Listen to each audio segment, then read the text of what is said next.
Hi everyone, I'm back with another video, and today we're making this teeny tiny little leotard. Here are my hands for comparison. It's super small, really cute. I love making these. This is another design that I made myself, so thank you all that are purchasing my patterns. I didn't think they would do that well, but I'm glad that you are all finding them useful and stuff like that. So thank you so much. This is also going to be available for purchase. I'll have the link down below along with all the other patterns that I've designed myself. Again, this is handmade by me, so hand drawn and everything, but I'm super happy with how it turned out, and I'm going to show you all step by step how I made this little Leo. These are specifically for Minikane dolls, but with a few adjustments you could probably, make it for any other of your dolls. But that's it, let's jump right in. Okay, so the first step is to print out the pattern. This is what it will look like. I did try my best to include everything that is on a normal pattern, but I'm going to go ahead and show you now all the pieces. I actually pre-cut them so that you can see. I did want to make a note about cutting the Leo. You want to cut one on this solid line on the fold, so that's this piece.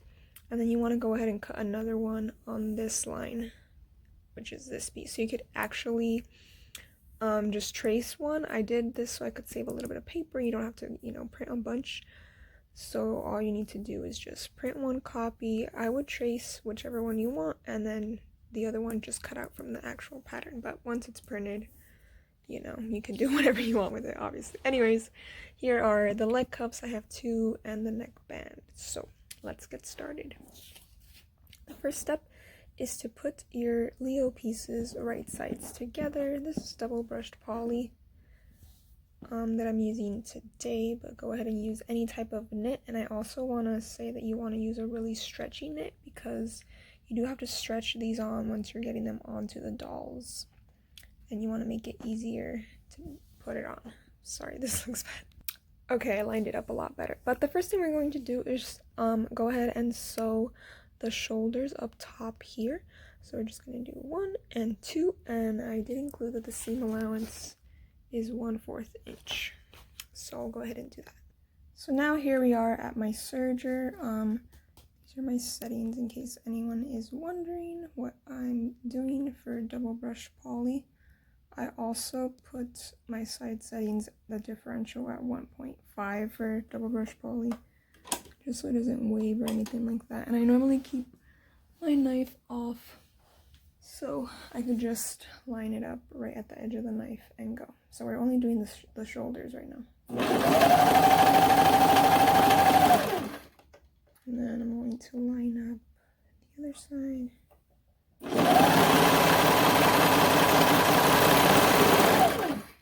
Get my scissors. Okay, so for this next step, you want to decide what you want to do with the sleeves. So I'm going to open it up like this, and you can either finish off your serger tail here and just leave it raw and skip this step, but I'm going to hem my sleeves, so I'm actually just going to cut this off and then fold this smaller than 1/2 inch, smaller than my normal hem, but I'm just going to fold it over probably like 3/8 of an inch and use my cover stitch, and I'm going to hem right there, and same with the other side, just to finish off the sleeves and so that they look nice, and then I'll be back. So this is what the sleeves look like all finished. It did get a little ripply, but once it's all done, it'll be nice, and you can even press it, which is just taking your iron and pressing it over the fabric, just so make it a little nicer. Okay, but the next thing we're going to do is sew down the sides. So you want to fold it again, right sides together like this, and we're going to go from the bottom. I find it that it's easier, and then go up here. So when you get to this part, you really want to straighten it out. So it's like this. You're going to straighten it once you get to it with your serger or your sewing machine, whatever it is you're using. And I'll show you how I do that. So for this part, I do like to turn my knife on just so that I can cut off these little threads at the end here from the cover stitch, from the hemming that I did. So all you want to do is make sure that everything is lined up and start at the bottom like I said. I'm going to put it next to the knife. And once I get to here, I actually like to use the threads from what I did to hem to kind of help me guide it over. And then I'm just going to make sure that they're going to be cut off, and I'm lining it up like this. So remember how I said just straighten it out? Just straighten it. And you really want to keep pinching it right here so that it stays lined up. Then I'm going to take my scissors, put it over here. I'm going to show you how I like to clip it so that it's about an inch, 3/4 of an inch long. And then I just play with the threads a little bit to expose these looper threads. And I'm just going to pull on it really hard. And then I'm going to tie it off about 3 times just to really secure it. Since we did hem the sleeve, we want this part to look just as clean. So I'm going to do that, and then I'll be back with both sleeves. So we'll do that with both sides. So now I'm done with that, both sides, and next we're going to work on our bands or cuffs, whatever you want to call them. So we're just going to have them right sides together, and we're going to sew along the top, and same thing with our neckband. And again, just using that 1/4 seam allowance. So now that you have all of those 3 pieces sewn, we're going to sew the bottom of the crotch. So you just want to line them up and sew it.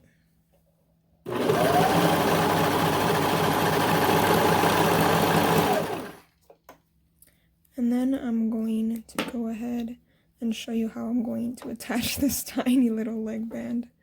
Let's start with this one. So all you want to do is take it, open it up, and then fold it in so that the right sides are facing out on both directions. Then you're going to take this little seam line and line it up with the seam line up the crotch. Just want to open it, put it in there, and just line them up as best as you can. And what I like to do is just really hold it together while I'm placing it underneath. Then I'm just gonna kind of try and, get a little grip in there and then start sewing. I'm gonna turn my knife on just to cut these little threads off. And all you want to do is really line everything up, make sure that you're actually catching all the layers, and go.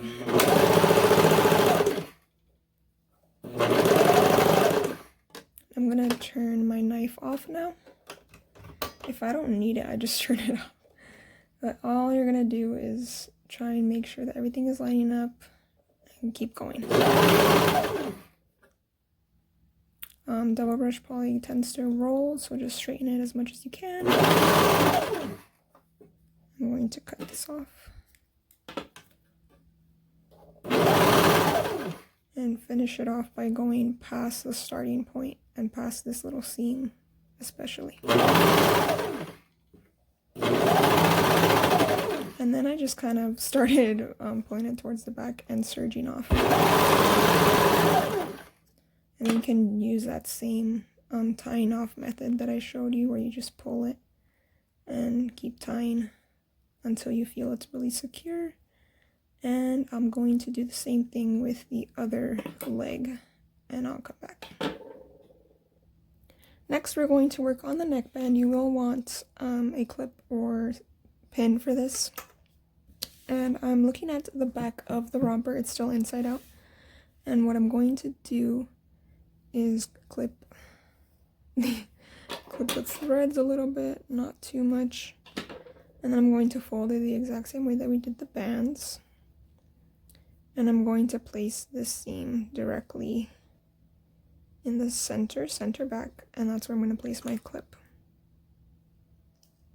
And then you can play with it so that it's laying nicely, and you want to stretch it. It should be smaller, that's correct. You want to stretch it to the other side, and you can do another clip there, but I just make sure to put my finger there, and then really line everything up and go back to my serger and start. Okay, we're back at my serger and I'm still holding it, like I said, and all you want to do is bring it over and kind of plop it under the foot a little bit. Whoops, sorry. And then we're going to give it a go. And you want to make sure that you're stretching the neckband evenly, but not stretching the actual leotard itself. And I just keep doing that for the rest of it.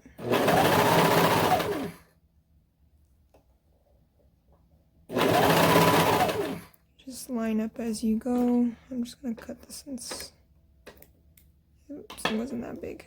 And then once you get to your clip, you can take it off and clip where you started. And keep lining everything up. And we're going to sew a little past the starting point.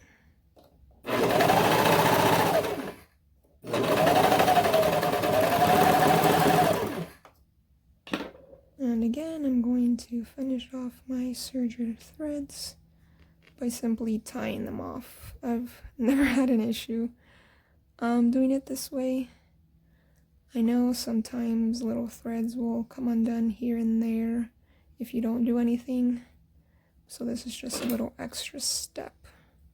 I also like to clip little random threads that pop off.